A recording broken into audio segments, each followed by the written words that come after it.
Bonjour, je suis Jean-Robert Tipoca et dans la présente capsule vidéo consacrée à la e-santé, l'Institut LPLCOP, à ma modeste personne, se propose de vous parler des objectifs et surtout des actions concrètes associées à la e-santé. Disons que les technologies du numérique sont porteuses de changements majeurs dans l'organisation et le fonctionnement des systèmes de santé. Elles permettent en effet non seulement de moderniser les organisations actuelles, mais aussi d'imaginer des pratiques radicalement nouvelles. L'informatique traditionnelle est maintenant largement présente dans les différents services de santé modernes. Les professionnels de santé et même les patients proposent et mettent en œuvre au quotidien de nouvelles manières de travailler grâce au numérique. Tout système de santé a aujourd'hui besoin de ces innovations pour dépasser les difficultés de coordination entre professionnels. Faire face à une part croissante de patients atteints de maladies chroniques, permettre aux citoyens, patients, d'être plus impliqués dans leur prise en charge. Ainsi, de nombreux objectifs à la e-santé sont associés à la e-santé de manière plus spécifique, plus concrète. Il est attendu de la e-santé une stratégie qui permette à la fois de mobiliser les ressources à l'échelle, en tout cas à grande échelle, ceci au niveau du citoyen, usager du système de santé et plus spécifiquement des malades, des patients et de leurs organisations.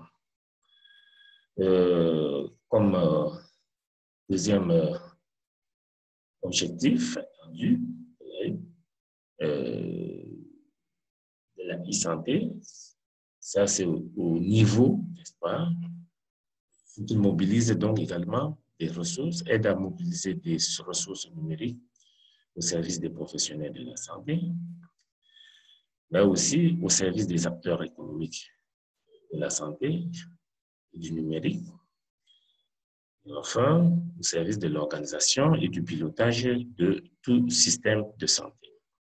Donc, de manière spécifique, les actions concrètes attendues donc, de la e-santé vont être le renforcement et la simplification de l'accès aux soins. Le disant, on pense à la facilitation de l'accès aux soins par télémédecine, simplification des démarches administratives, etc. Autre action concrète, c'est le développement des services aux patients pour favoriser leur autonomie. Donc, là, on pense donc à la facilitation de l'accès aux patients des informations médicales, où il faut, quand il faut, mieux informer sur la santé et l'offre de soins, et faciliter surtout le suivi par des patients de leurs indicateurs de santé. L'autre action, très attendue, c'est le développement des cursus de formation des professionnels de santé autour du numérique. Aussi, on notera comme autre action le soutien des professionnels de santé qui vont décider de s'engager en faveur de l'innovation numérique.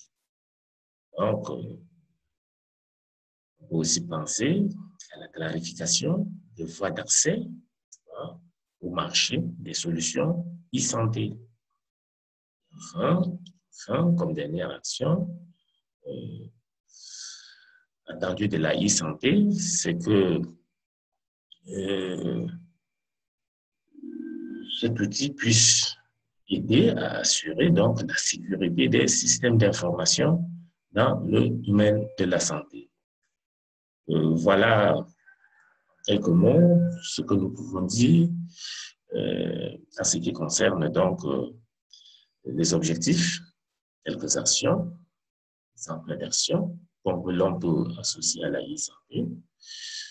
Voilà ce que donc j'avais à partager avec vous, ce qui concerne donc les objectifs des assurances sociales à l'ISANPE. Merci d'avoir pris la peine de me suivre. Comme toujours, hein, si vous avez des questions ou des préoccupations, n'hésitez pas à me les soumettre. Je me ferai toujours le plaisir d'y répondre dans le cadre de nos séminaires en présentiel ou par visioconférence.